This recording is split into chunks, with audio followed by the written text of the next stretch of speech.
Vincent Mad Dog Coll was a notorious Irish-American gangster during the Prohibition era in the United States. He was born on July 20, 1908 in Ireland and began his criminal career as a member of Dutch Schultz's gang. Coll gained notoriety for the allegedly accidental killing of a young child during a mob kidnap attempt. He was eventually targeted by Schultz and on February 8, 1932, was killed while using a phone booth at a drugstore in a gangland assassination. Coll's brief but brutal reign as a criminal made him one of the most feared and infamous gangsters of his time.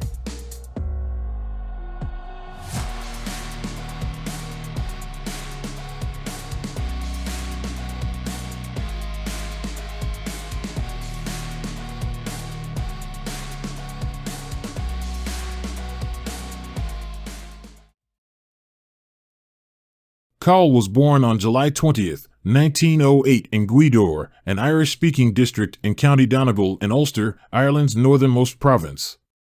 His family immigrated to the United States the following year as steerage passengers on the SS Columbia, which sailed from Londonderry to New York from April 3 to April 12, 1909. He joined the Gophers Street Gang at the age of 12, after being expelled from several Catholic reform schools. Collisions with the law were almost unavoidable. Vincent quickly earned a reputation as a rambunctious street kid.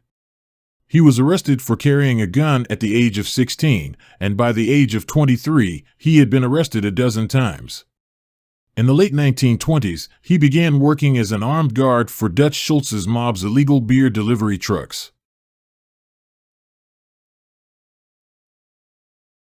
During the 1920s, as Schultz's criminal empire grew in power, he hired Coll as an assassin, and Coll's ruthlessness initially made him a valuable enforcer to Schultz.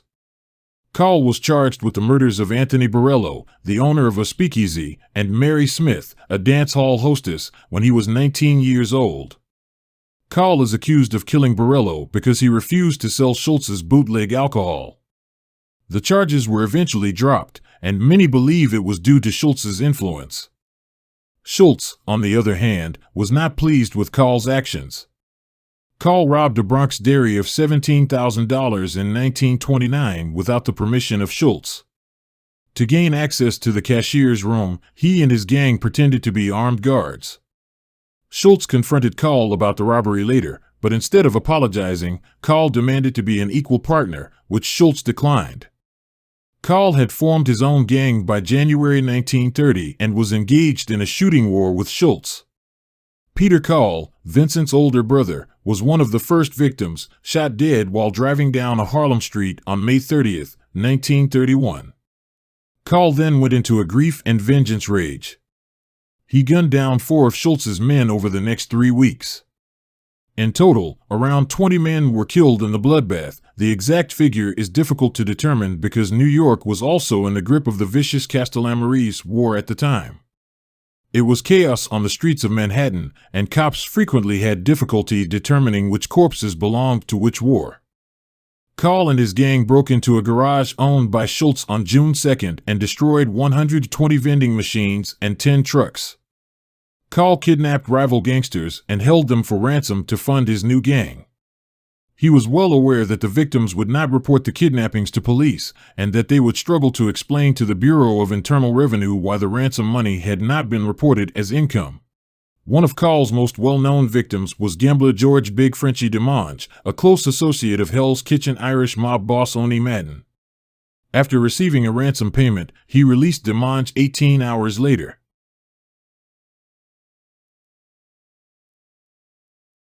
Coll is accused of taking part in a kidnapping attempt that resulted in the shooting death of a child on July 28, 1931.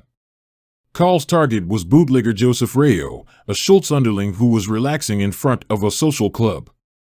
A group of children were playing outside an apartment building when a large touring car pulled up to the curb, and several men began shooting at Rayo with shotguns and submachine guns. Rayo threw himself to the sidewalk, and the attack injured 4 young children. Michael Vengali, a 5-year-old boy, died later at Beth David Hospital. Coll was labeled a mad dog by New York City Mayor Jimmy Walker following the murder of Vengali. Coll was apprehended by New York police on October 4, 1931, after an extensive manhunt. He dyed his hair black, grown a mustache, and wore horn-rimmed glasses. During a police lineup, a defiant Coll stated that he had been in Albany, New York, for several months and refused to answer any further questions without the presence of an attorney. Coll was indicted for the Vingali murder by a grand jury in New York City on October 5. Coll's trial started in December 1931, during which he hired renowned defense attorney Samuel Leibovitz. Coll claimed he was miles away from the shooting and was being set up by his adversaries. The prosecution case quickly unraveled. On the witness stand, their sole witness to the shooting, George Brecht, admitted to having a criminal and mental health history, as well as giving similar testimony in a previous murder case in St. Louis, Missouri. At the end of December, the judge issued a directed verdict of not guilty for Coll. Coll married Lottie Kreisberger, a fashion designer in New York, soon after his acquittal. Coll was hired by Salvatore Maranzano, who had recently declared himself Capo di Tutti Capi, to murder Charles Lucky Luciano in September 1931, between the murder of young Vingali and his acquittal for that murder. Tommy Lucchese, on the other hand, warned Luciano that he was marked for death. Luciano ended the Castellamarese War months earlier by ordering the assassination of his own boss, Joe Masseria, leaving Maranzano as the most powerful boss in the five families. But Maranzano quickly came to the conclusion that Luciano posed a danger. On September 10th, Maranzano summoned Luciano, Vito Genovese, and Frank Costello to his Manhattan office at 230 Park Avenue. Luciano decided to act first, knowing that Maranzano had planned to murder them. He dispatched 4 Jewish hitmen, the identities of whom were unknown to Maranzano and his enforcers, secured by 2 of Luciano's close associates, Meyer Lansky and Bugsy Siegel. 2 of the gangsters posed as government agents and disarmed Maranzano's bodyguards. The other 2, aided by Lucchese, who went along to point out Maranzano, stabbed the Sicilian boss multiple times before shooting him. According to government witness Joseph Valachi's 1963 testimony, Maranzano had paid Coll $25,000 in advance for all 3 murders, but when Coll arrived at Maranzano's office that same day, intending to kill Luciano, Genovese, and Costello, he found Lucchese and the 4 Jewish hitmen fleeing the scene. Coll left the building after learning that Maranzano had died. Dutch Schultz and Oni Madden both had $50,000 on Coll's head. Schultz once walked into a Bronx police station and offered a house in Westchester to whoever killed Coll. On February 1, 1932, 4 or 5 gunmen stormed a Bronx apartment known to be frequented by Coll and opened fire with pistols and submachine guns. Coll gangsters Patsy Del Greco and Fiorio Basile, as well as bystander Emily Tunsillo, were killed, and 3 others were injured. Coll did not arrive until 30 minutes after the shooting. Coll was using a phone booth at a drugstore on 8th Avenue and 23rd Street in Manhattan a week after the Bronx shootings, at 12:30 a.m. on February 8th. He was reportedly speaking with Madden and demanding $50,000 from the gangster in exchange for the kidnapping of his brother-in-law. While the line was being traced, Madden kept Coll on the line. 3 men arrived at the drugstore in a dark limousine. 2 others came out while one waited in the car. 1 man stood outside the store while the other entered. "Keep cool now," the gunman said to the cashier before drawing a Thompson submachine gun from under his overcoat and opening fire on Coll in the glass phone booth. Coll was killed instantly. The assassins fled in their car, while being pursued up 8th Avenue unsuccessfully by a foot patrolman who had heard the gunshots and commandeered a passing taxi, but the gunman escaped. Coll was buried alongside his brother Peter in the Bronx's St. Raymond Cemetery. Dutch Schultz sent a floral wreath with the message from the boys on it. Coll's assailants were never found. Dixie Davis, an attorney for Dutch Schultz, later claimed that gangster Bo Weinberg was the limousine's getaway driver.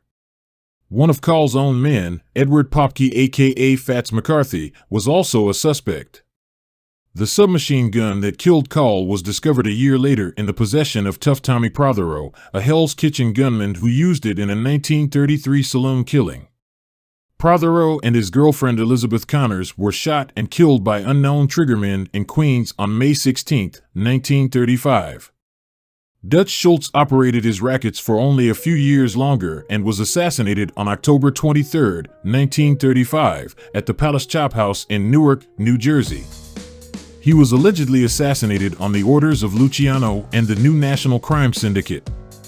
Lottie Coll, Coll's widow, was convicted of carrying a concealed weapon and sentenced to 6 months in prison. She refused to leave prison after her parole because she was afraid that the people who murdered her husband would also murder her. In 1935, Madden, still under police scrutiny for the Coll killing, moved to Arkansas, where he died in 1965.